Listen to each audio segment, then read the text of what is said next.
Okay. Okay, and we have the seats cleared out.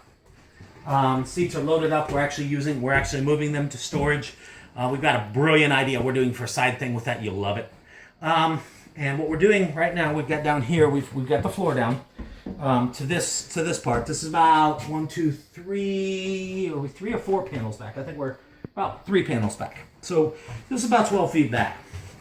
And so now we're getting ready to do the fun part. We're getting ready to cut around the wheel wells. And we use down here is called Rust Reformer.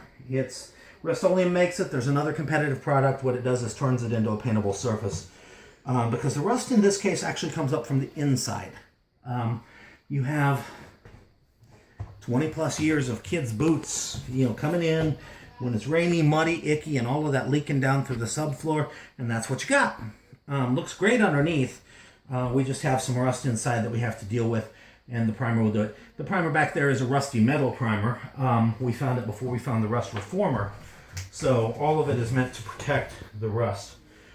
Trick you're going to find on these bigger buses is the heater core. The heater core back here, and you've got a conduit that runs it all the way back, and of course that's hooked into the heating system. So you got coolant lines and stuff like that. So you got to be a little bit careful of that. What I like about it is actually we are going to run all of our electrical lines there because that heater core conduit makes a beautiful conduit that runs almost all the way back to the back of the bus. So when we do the electrical conversion, then we have a great conduit to work with. What we're going to do, the forward part is our bunks. We're going to have kitchen/study area about in here. And then we're doing a little bit of debating. We're probably going to we may do the bathrooms forward of our bedroom. And I'll get to that in a second. We'll do a storage room in the back.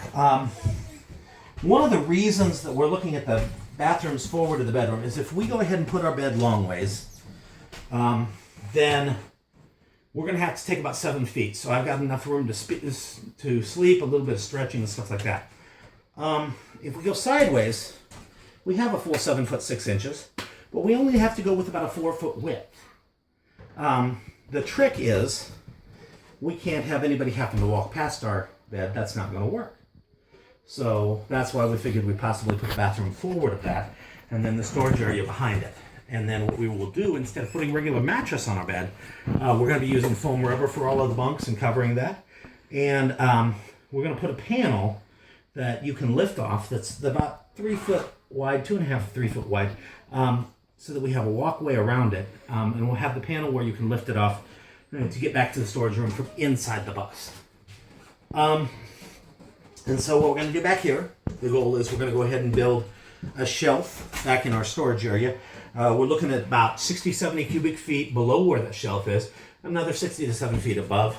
And we're going to put our bikes back in here so that we have something to, we have the storage area for everything and other things down below, tents, stuff like that.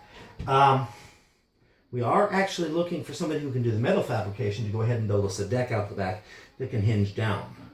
If they build the deck out the back, that will give us a few other options that we'll go into later. The walls are going to eventually be insulated.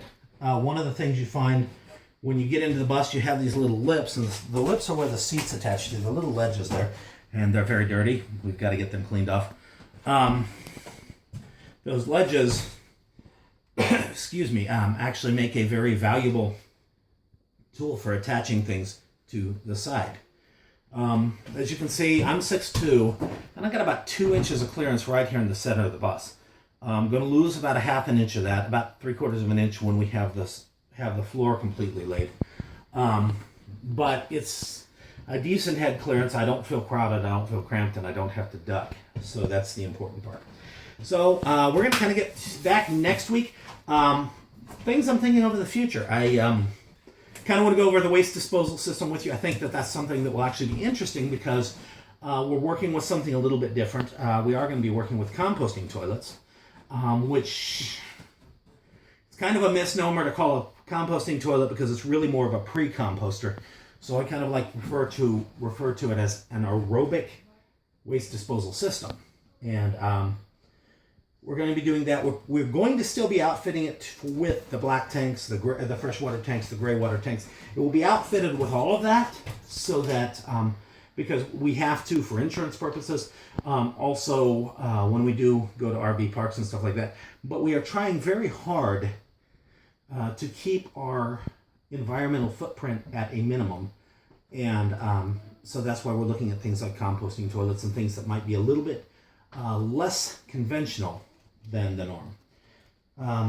That's what we've got for right now. And each step I intend to kind of get through a discussion and kind of show you what we're at, where we're going. And also want to point out, if you happen to support this blog, with my music, I currently have I have my first single, Superman, that is out on Amazon, should be out on iTunes and Spotify very shortly. The CD release will be about mid-month for a pre-release online, and it will be having CD release events starting in May.